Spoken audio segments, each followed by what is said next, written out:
Bienvenidos nuevamente.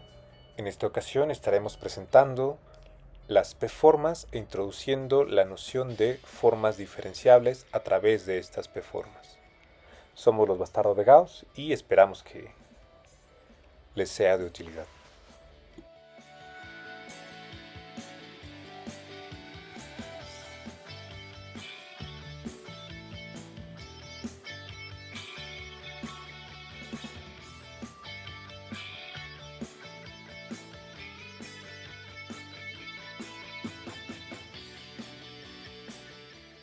Antes de comenzar, quiero que entiendan la importancia de lo que vamos a estudiar. Las formas diferenciales son una generalización elegante que unifica conceptos que ya conocen. El rotacional, la divergencia e incluso el gradiente no son conceptos aislados, sino casos particulares de un objeto matemático más general llamado diferencial o p-forma. Más aún, los teoremas clásicos que han estudiado, el teorema de Green, el teorema de Stokes y el teorema de Gauss, todos ellos son manifestaciones de un único teorema fundamental que involucra formas diferenciales. Esta es la belleza de las matemáticas. Lo que parece complejo y disperso, en realidad está unificado bajo una estructura más profunda. Bien, comencemos con los fundamentos. Para cada P perteneciente a los naturales tendremos un número finito de formas básicas en Rn. Por ejemplo, si P es igual a 1, definiremos n formas básicas distintas que denotaremos como dx1, dx2, hasta dxn. Si tenemos una función f que va de Rn a los reales definida como dxi, evaluada en A1, hasta AN igual a AI, entonces dxi se puede entender geométricamente como las proyecciones del punto sobre el iésimo eje coordenado. Empecemos con lo más simple, las aeroformas. Sea K un conjunto abierto en R3, una aeroforma en K es simplemente una función f que va de K a los reales, es decir, es una función escalar. Dadas dos aeroformas f1 y f2 en K, podemos sumarlas para obtener f1 más f2 y multiplicarlas para obtener la aeroforma f1 por f2. Ejemplo, consideremos la función fx, y igual a x al cuadrado más y al cuadrado. Esta es una función que asigna a cada punto del plano R2 un número real. Geométricamente representa un paraboloide de revolución. ¿Por qué es una aeroforma? Porque es simplemente una función escalar definida en un subconjunto abierto de R2. Podemos evaluarla en cualquier punto, por ejemplo, f1, f2 igual a 1 al cuadrado más 2 cuadrado igual a 5. Es solo una función que asigna números a puntos del espacio. No tiene ninguna estructura adicional. Es el objeto más básico con el que trabajamos. Ahora subamos un nivel, las unoformas. Definición: las unoformas básicas son las expresiones de x, de y y de z. En este momento las consideraremos solo como símbolos formales. Una unoforma en un conjunto abierto K es una combinación lineal formal W igual a px, y, z de x más q x, y, z de y más r x, y, z de z, donde p, q y r son funciones reales definidas en K. Importante.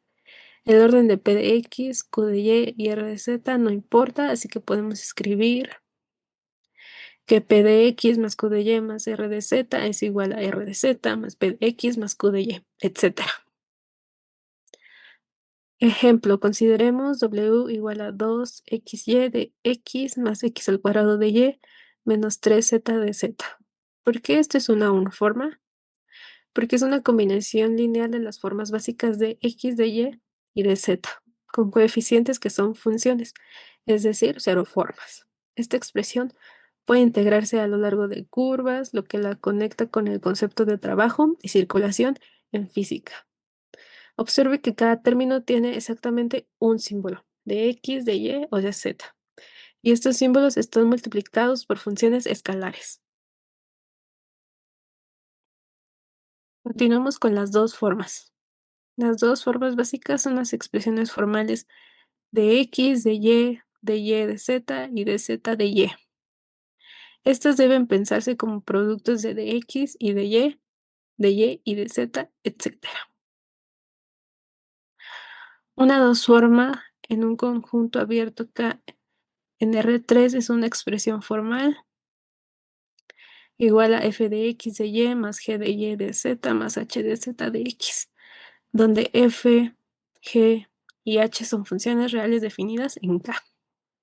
El orden de f, g y h no es importante.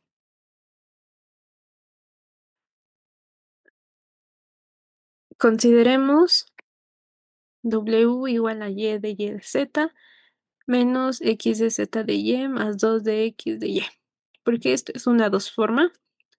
Porque es una combinación lineal de productos de pares de las formas básicas.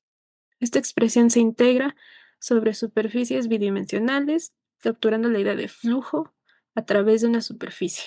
Observen que cada término tiene exactamente dos símbolos multiplicados, de y de z de x o de x de y. Y estos están multiplicados por funciones escalares. Como nota importante, en una dos forma, las expresiones básicas de x de y de z y de z de x siempre aparecen en pares cíclicos, como podemos observar en nuestra figura 8.6.1, lo que refleja la geometría de las superficies orientadas en el espacio tridimensional.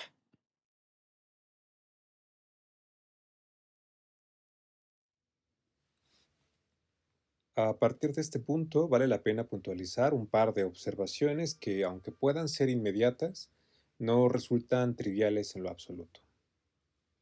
En el PAES, justo mencionaban anteriormente la interpretación geométrica sobre, en este caso, tenemos un elemento de R3, tenemos un vector, y la interpretación de las unoformas sobre este vector serían nada más y menos que las componentes. Por ejemplo, la unoforma de x sub 1 en el vector A sombrero nos devuelve la componente en A1.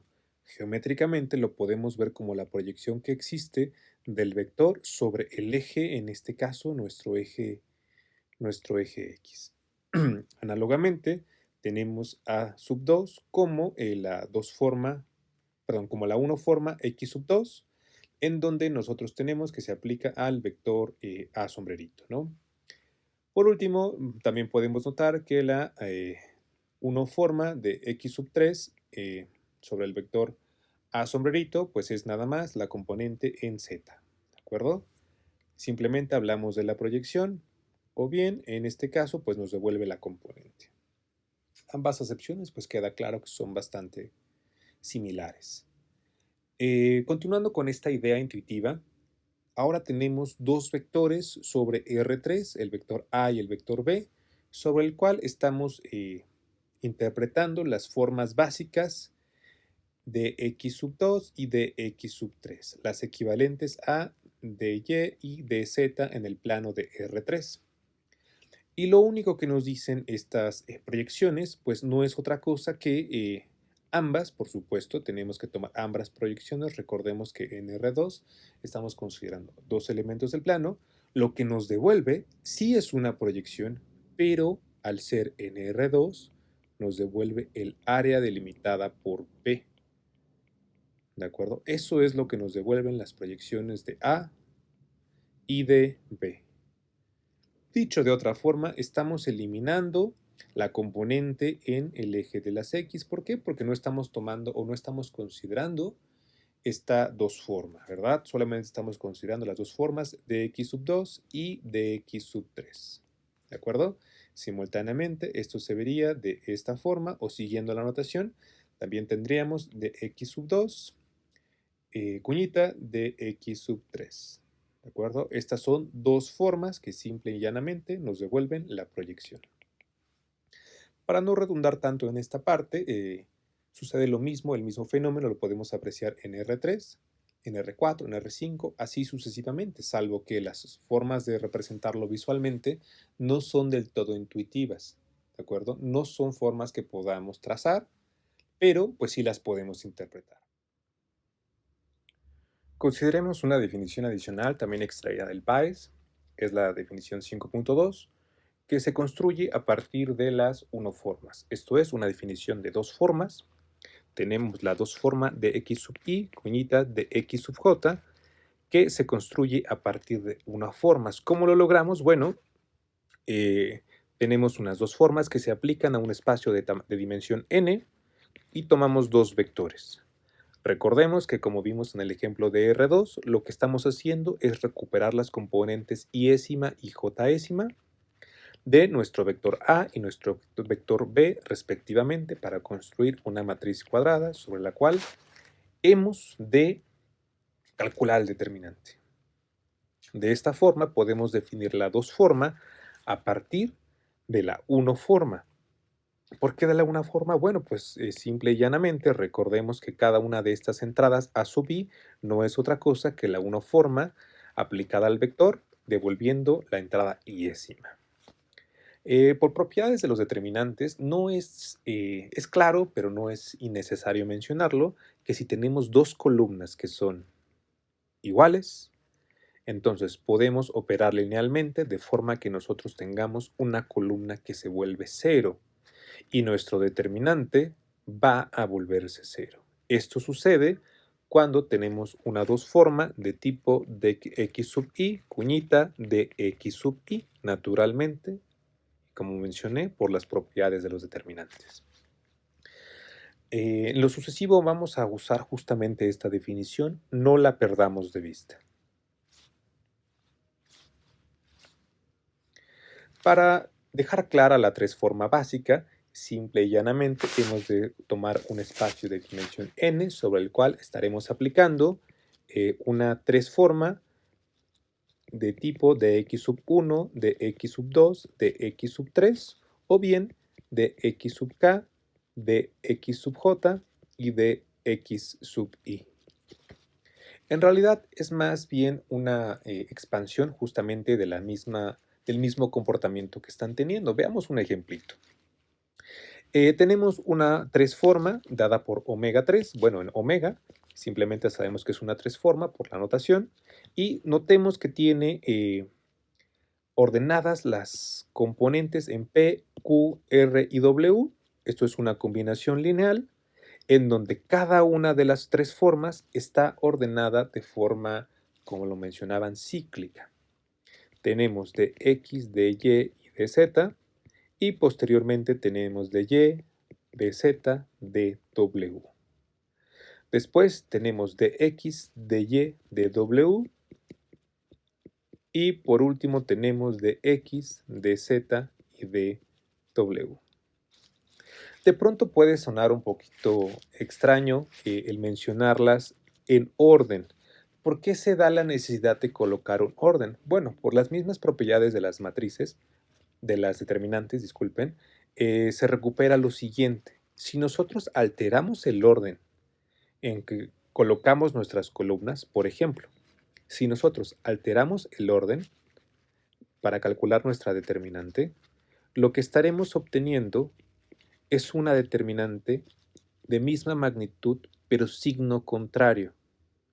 Entonces, ¿hay cierta equivalencia? Sí, por supuesto, existe cierta equivalencia, pero con el signo contrario. Le daremos nombre posteriormente a esta propiedad, pero basta con que lo recordemos en este momento.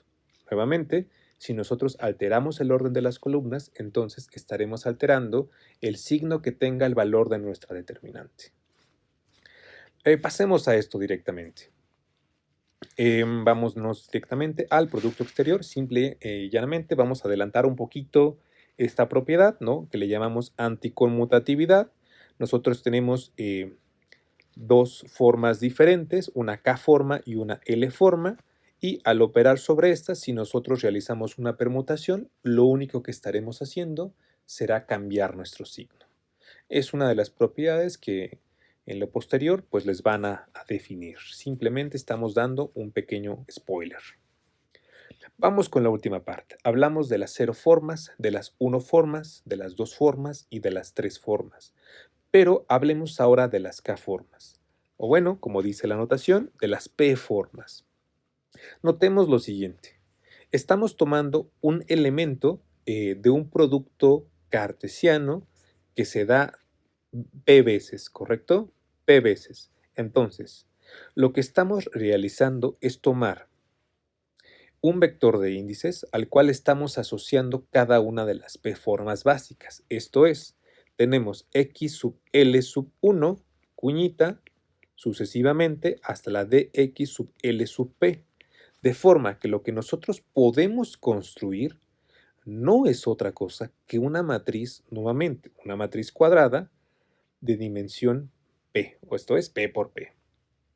¿De dónde viene todo esto? Bueno, recordemos que todos estos representan vectores, desde el A sub 1, cuñita, hasta la A sub P.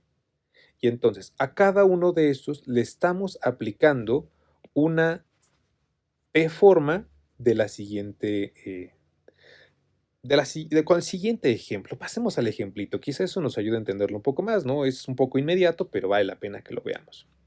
En nuestra determinante, nosotros vamos a tener una cantidad, vamos a ponerlo por aquí, una cantidad de elementos que van a ser de tamaño P.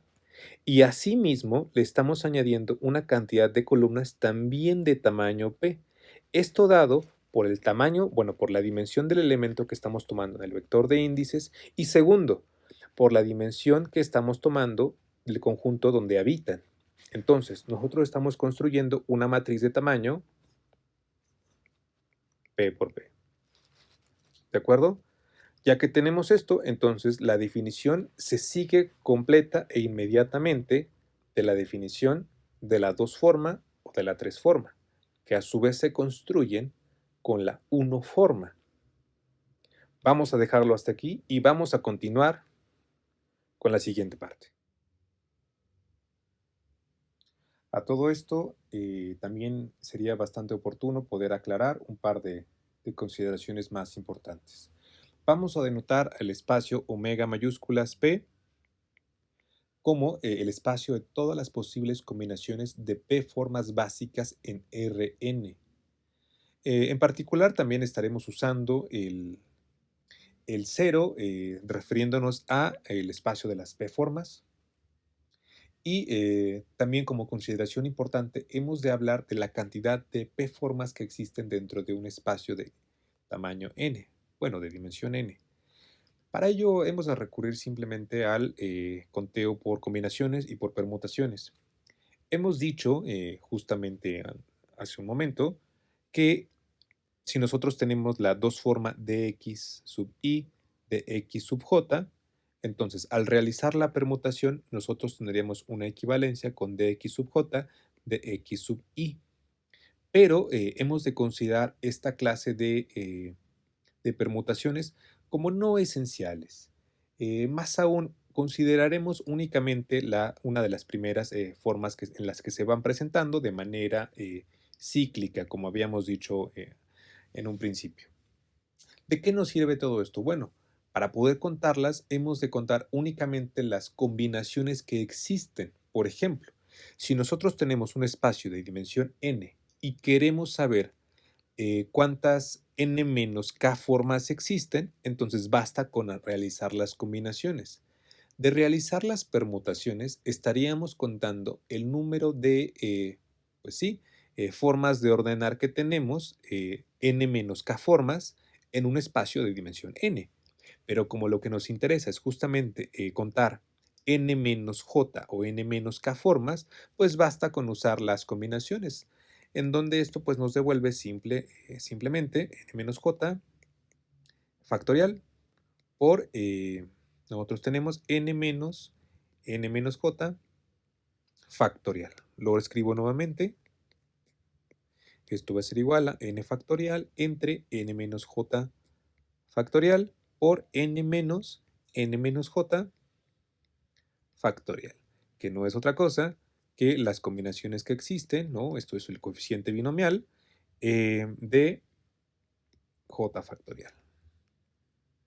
Esperamos que esta forma de verlo quede un poquito más claro porque es una notación que estaremos usando. Recordemos, omega P es el espacio de todas las posibles combinaciones de P formas. Vamos a ponerlo por aquí. Es el espacio de todas las posibles combinaciones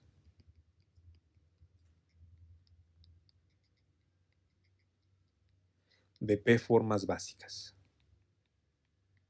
De P formas básicas en Rn.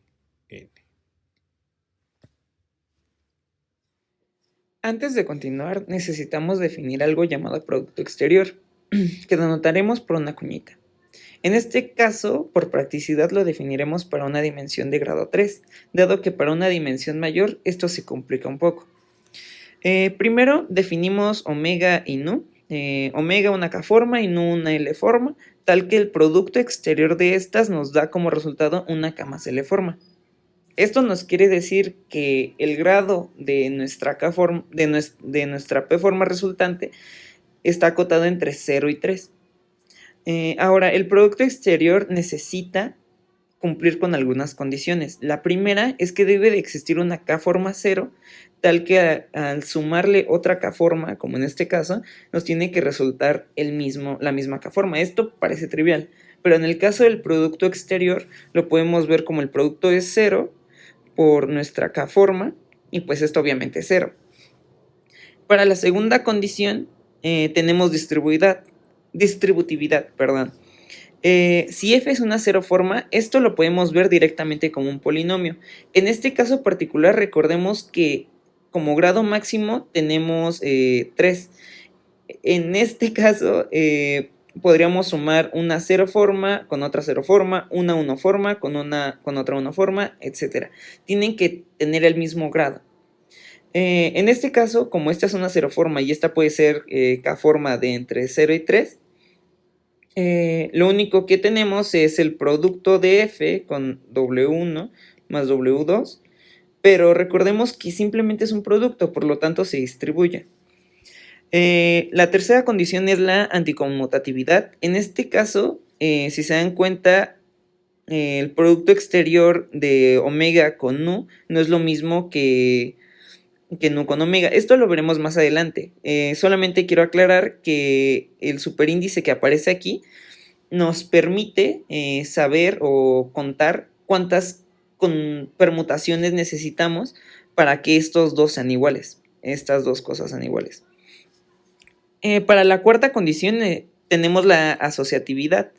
En este caso, reitero, como grado máximo tenemos 3, por lo tanto el producto exterior de estas, supongamos que esta es K, esta es L y esta es M, la suma de estas 3 tienen que dar como máximo 3.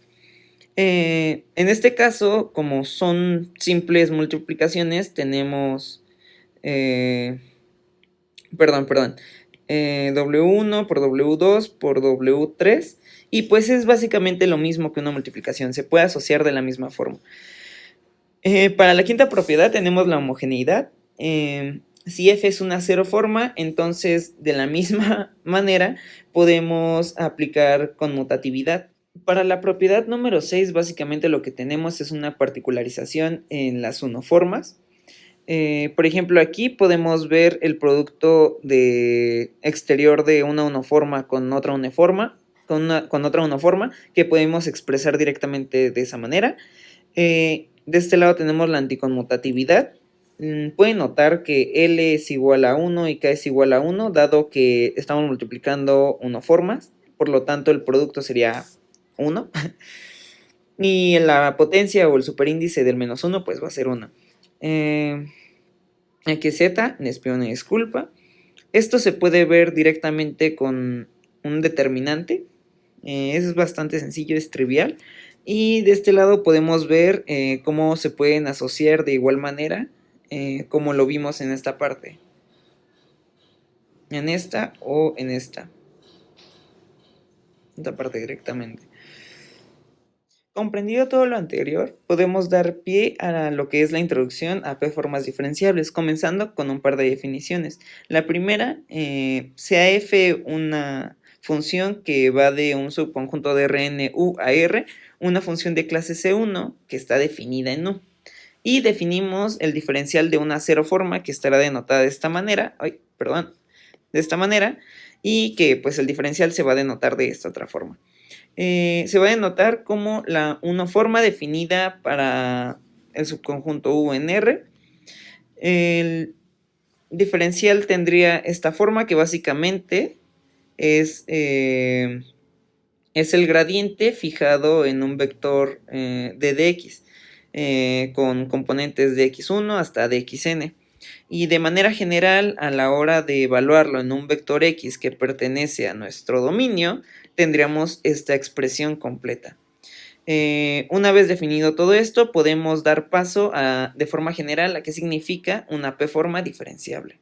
Entonces, nuevamente definimos un subconjunto de Rn y una función que va de nuestro subconjunto U a R como una función de clase C1, obviamente definida en U, y una P, un subíndice P en los naturales, tal que esto lo vamos a considerar como una p-forma básica. Definimos la diferencial de esta p-forma de esta manera, y dado que nuestra diferencial es una función definida de omega p a omega p más 1, lo que tenemos como resultado es una p1 p más 1 forma, que va a estar definida en nuestro subconjunto de Rn. Al desarrollar tenemos que este diferencial es igual a esto, directamente es trivial, y justamente esta parte ya la teníamos hace un momento, que básicamente es el diferencial de una cero forma. Al desarrollarlo tenemos nuevamente nuestro vector gradiente fijado en una d de x, y al distribuir nuestros productos exteriores por las propiedades anteriormente vistas, tenemos esta expresión completa. Y en general, dadas las p-forma básicas, tenemos que cada p-forma pertenece a nuestro espacio de las p-formas. Ya dadas las principales definiciones para diferenciar p-formas básicas, ahora procederemos con un par de ejemplitos. En este primer ejemplo haremos una forma muy conocida, por ejemplo el teorema que aparece en el teorema de Green, que saldría de la siguiente manera. Al hacer el diferencial de omega, tendremos que hacer el diferencial de lo que ya teníamos antes. Sin embargo, como la diferencial es una transformación lineal, podemos esparcirlo sobre la suma, de manera que este se va con este y este se va con este. Ahora, aplicamos la primera definición y tendremos las derivadas parciales de la primera, eso multiplicando con el dx que le corresponde desde aquí arriba. Las derivadas parciales salen aquí, y ahora solo le hacemos el producto cruz, de manera que este se va con este y se vuelve 0, como aquí se ve, y este se va con este. De manera análoga lo hacemos con la otra función. Se distribuyen y se opera. Posteriormente, como vimos de las propiedades de diferenciabilidad, al conmutar esto de x y de y, se queda con el signo negativo. Y como el q ya tenía las diferenciales bien acomodadas, simplemente sería cosa de juntarlas, factorizar, y ya nos quedaría una forma muy conocida del teorema de Green, que también se puede ver como rotacional de f. Otro ejemplito un poquito más largo sería este, en el que procederíamos de la siguiente forma.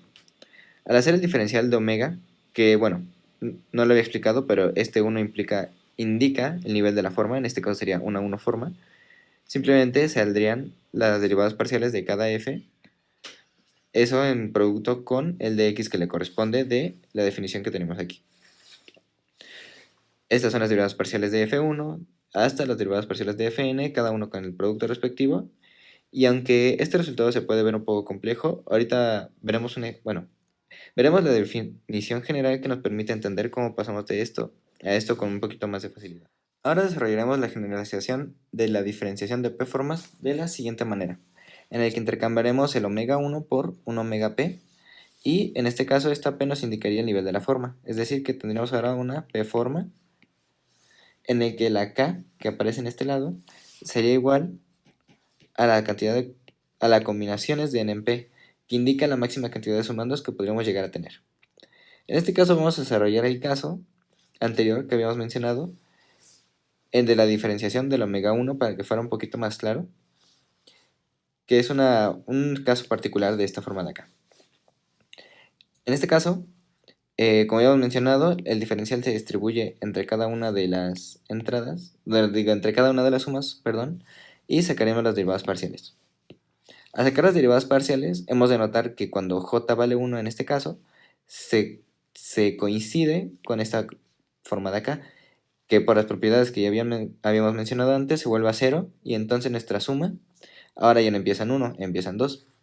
Sin embargo, vamos a notar que el siguiente elemento ahora es 2, pero hay que notar también que estos están, ¿cómo decirlo? Están invertidos, por lo tanto, el signo ahora tiene que cambiar. Sin embargo, a partir de que j es igual a 2 hasta n, esto siempre va a ser mayor o igual que 1. Por lo tanto, ahora toda esta suma completa va a tener el signo invertido.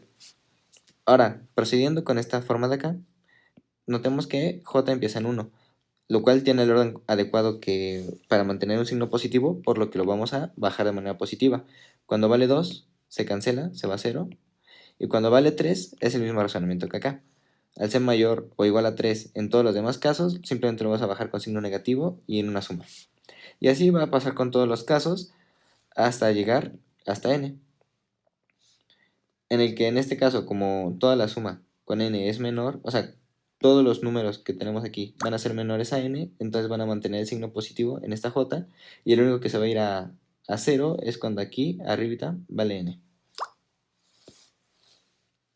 De manera que vamos a juntar todas estas sumas positivas y nos va a quedar de la siguiente manera, en el que ahora vamos a no solo juntar las positivas, sino que vamos a factorizar las negativas hasta llegar a esta forma,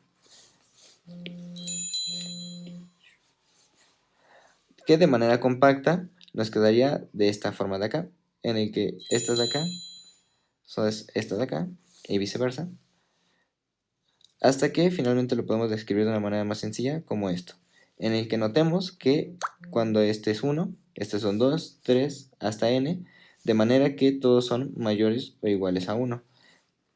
Igualmente acá abajo, todos son mayores o iguales a 2, y aquí todos son mayores o iguales a n menos 1, que en este caso lo único que nos queda solo sería n. De manera compacta se escribiría de esta manera.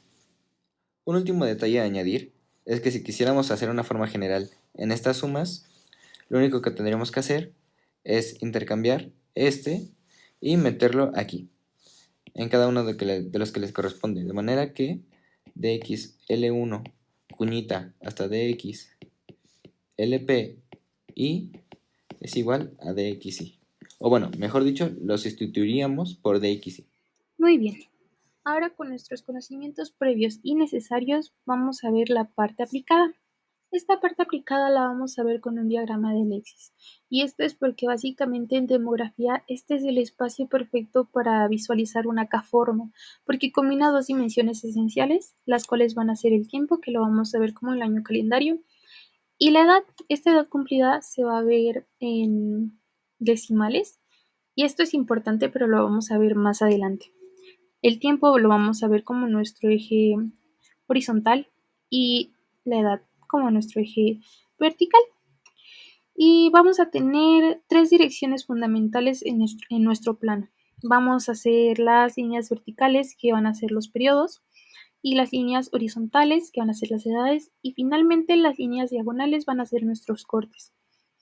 Estas tres direcciones corresponden a los diferenciales naturales en este espacio, y la trayectoria real de una persona siempre avanza en diagonal. Esto es muy fácil de entender, ya que pues cada año que pasa la persona envejece exactamente un año.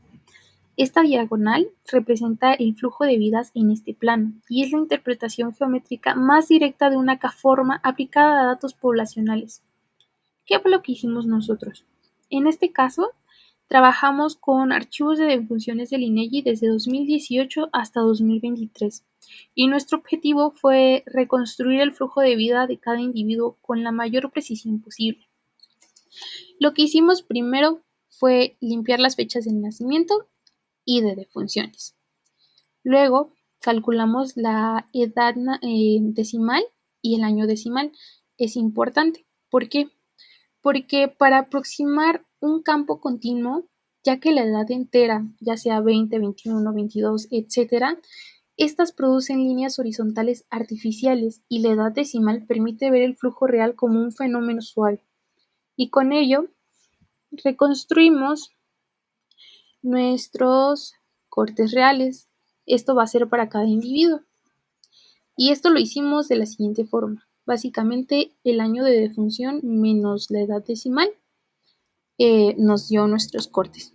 Finalmente aplicamos un heat map, un mapa de calor, que este fue continuo usando las siguientes funciones. Y estas básicamente integran el número de defunciones dentro de pequeñas celdas del plano de edad-tiempo, y esto produce un campo de densidad poblacional, exactamente lo que nosotros en matemáticas consideraríamos como una K-forma integrada sobre regiones diferenciables. En sí, nuestro resultado y nuestra lectura del gráfico podemos verlo muy claramente porque se ven bandas diagonales muy definidas. Estas representan los cortes de los nacidos en los mismos años. Y el color que se puede apreciar aquí es la densidad de defunciones. Esto va a ser en escala logarítmica. Y la malla que ya habíamos mencionado en un inicio, pues son las rejillas teóricas de edades y periodos.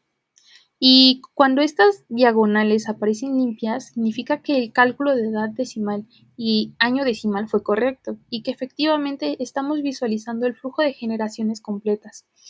Estas aplicaciones también se pueden ver como en seguir una generación completa a través del tiempo, identificar efectos de ya sea pandemias, periodos de riesgo o patrones de mortalidad específicos por corte, estudiar incluso el envejecimiento poblacional o también proyectar demanda futura de servicios de salud o pensiones, que es a lo que vamos nosotros, ¿no? Pero bueno, en general, lo que hace nuestro código no solo es graficar puntos, sino que también reconstruye trayectorias de vida, integra densidades y revela los flujos por donde viajan las generaciones, convirtiendo un diagrama de Lexis en una visualización directa de una K-forma en demografía. Y eso sería todo por mi parte. Gracias. Vamos a comenzar con el teorema 5.8, que es el cierre del operador diferencial. Dice, si W es una P-forma de clase C2 en U contenido en Rn, entonces el diferencial aplicado en el diferencial de W es igual a 0 elevado a la P más 2. ¿Qué quiere decir esto? Recordemos que sea de clase C2, eso quiere decir que la podemos diferenciar dos veces. La diferenciable que todos conocemos y que aplicamos en día a día. Que U esté contenido en Rn, eso quiere tomarlo como nuestro dominio de nuestra función. ¿Qué quiere decir? Que cuando apliquemos dos veces el diferencial operador, eso nos va siempre a arrojar a dar 0. ¿Ok? Entonces, vamos a empezar con la demostración de este teorema, que dice, como ya sabemos que el operador diferencial es un operador lineal, entonces solo consta con demostrar una P-forma para que se demuestre para las K-formas. Esto quiere decir que vamos a aplicar para esta F, para este operador que está aquí abajo, es para el que vamos a hacer la demostración.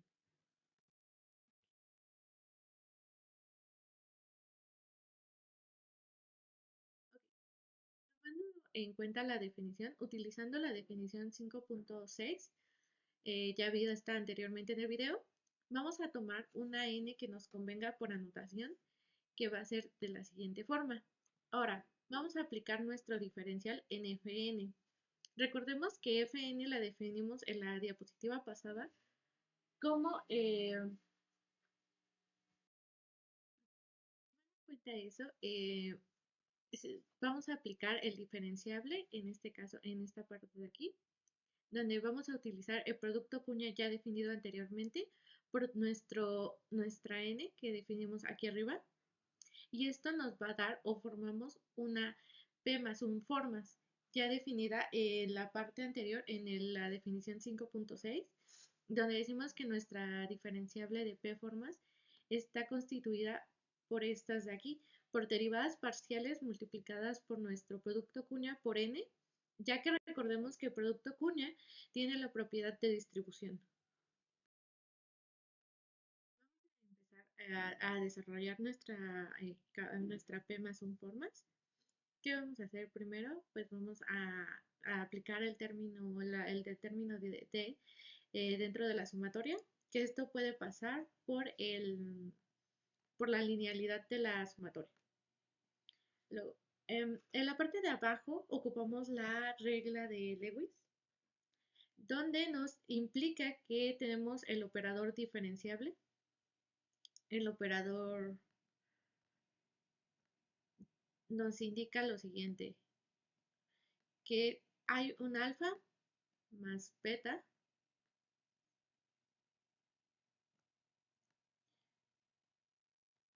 esto es igual al diferenciable de alfa más beta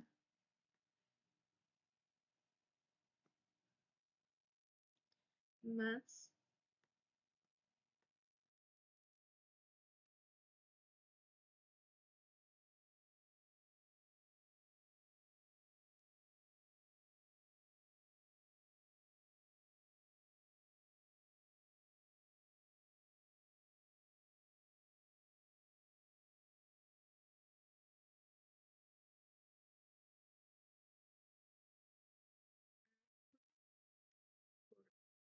alfa unita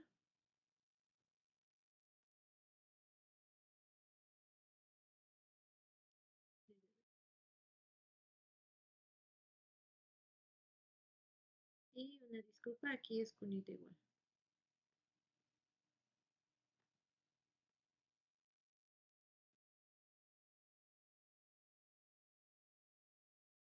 Ocupando esta propiedad que es la ley de Lewis, es como desarrollamos el paso de la ecuación 2 a la ecuación 3, donde decimos que alfa es nuestra forma cero forma, que es esta parte de aquí, y nuestra beta es nuestra P más un forma, P más un forma, que es este caso de aquí. Entonces, si desarrollamos, nuestra alfa sería esta diferenciable, que es esta de aquí, sería nuestra alfa, producto diferenciable, nuestra alfa diferenciable con nuestra alfa, producto cuña de beta, donde nuestra beta recordemos que es el color azul, que es en este caso esta de aquí. Así es como se desarrolla esta parte de acá abajo. ¿Qué pasa con este término de abajo? Este término de aquí se va a cero, ya que aquí estamos diferenciando dos veces y eso nos implica que como n es un conjunto cerrado, entonces este producto se va a cero. Entonces, por lo tanto, por eso no aparece dentro de nuestra sumatoria aquí, porque esto implica es cero. Este producto de aquí es cero para esta forma. Entonces, por lo tanto, por eso nada más nos queda esta parte de la ecuación o de la regla de Lewis. Ok, para el siguiente paso vamos a decir que G, vamos a definir la G como la derivada parcial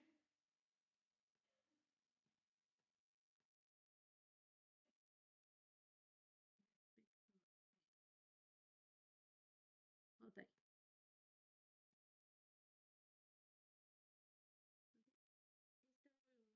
A derivar así. Bueno, vamos a cambiarle el subíndice para que no nos confundamos. Vamos a poner respecto a J.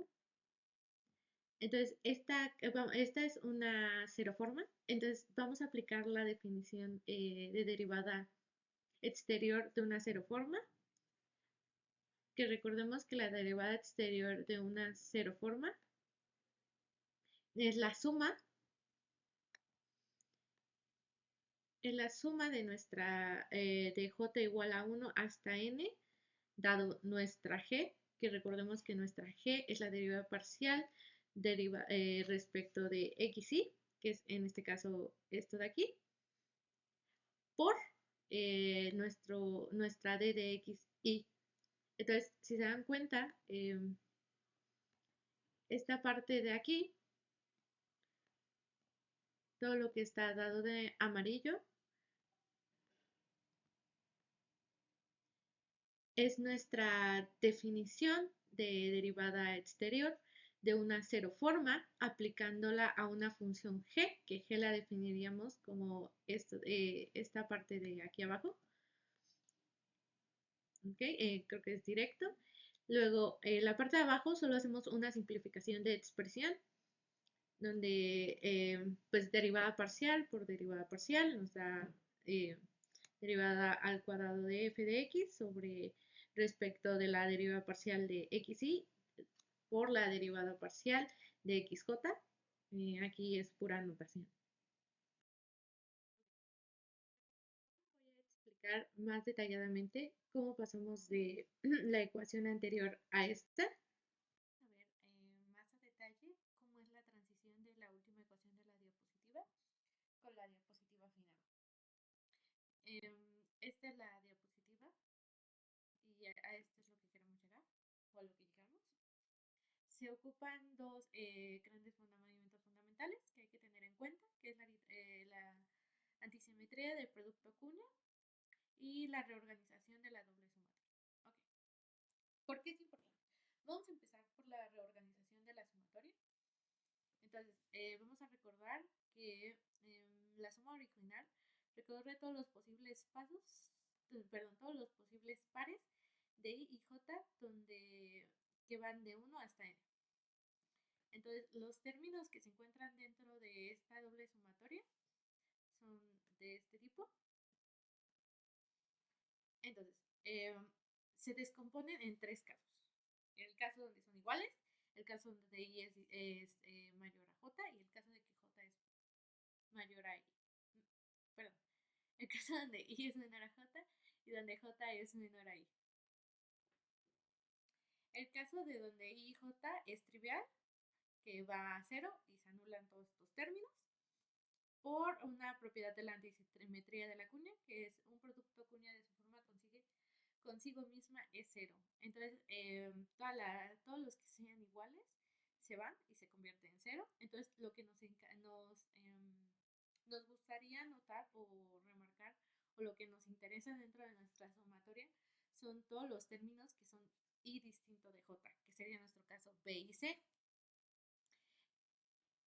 En nuestro caso, b es i menor a j. Entonces podemos reagruparlos de la manera que se ve aquí con asterisco.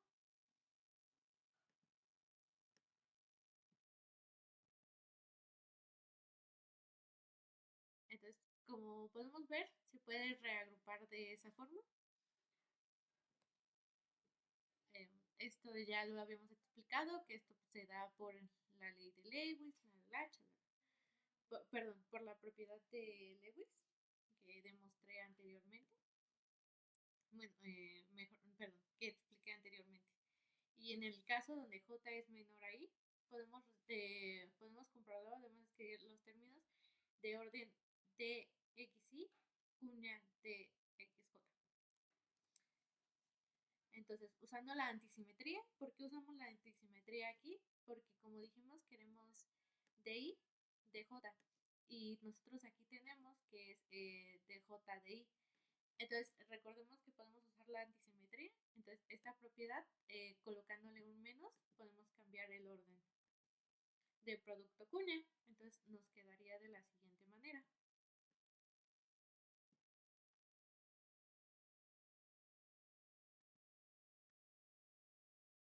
Entonces, tomando en cuenta estas dos agrupaciones de estas dos sumatorias, asterisco y asterisco, doble asterisco, perdón.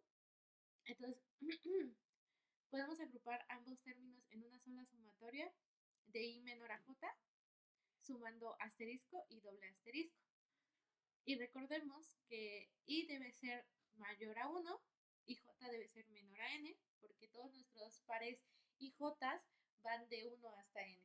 Entonces, por eso nos queda esta sumatoria de este modo. Aquí nada más estamos sumando los términos. Recordemos que este es negativo porque usamos la propiedad de antisimetría. Por lo tanto, por eso aquí nos queda este signo negativo. Y pues nada más, si se dan cuenta, sustituimos asterisco y doble asterisco. Luego podemos factorizar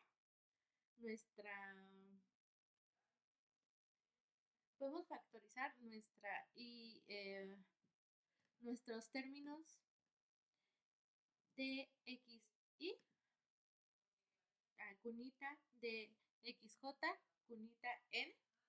Y aquí es como llegamos a nuestra ecuación final de nuestra diapositiva final. Un teorema que nos va a ayudar para demostrar nuestro teorema de la 5.8.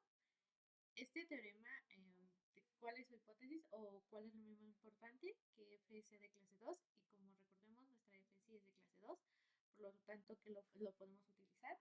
¿Qué dice este teorema? Que no importa el orden en que no importa el orden de las derivadas parciales, este va a ser igual. Entonces, esto nos va a ayudar a demostrar que nuestro producto dentro de nuestra sumatoria es igual a 0. Entonces, ocupando el teorema anterior que no demostramos, solo mencionamos, la ecuación que obtuvimos en la demostración, que es la sumatoria, era esta de aquí. Entonces, tomando en cuenta eso, como el orden, ya demostramos que el orden no importa, entonces estos factores se anulan. Y como es una multiplicación, entonces la diferencia de las derivadas cruzadas es 0, lo que implica que los términos de la suma se anulan. Por lo tanto, demostramos el teorema.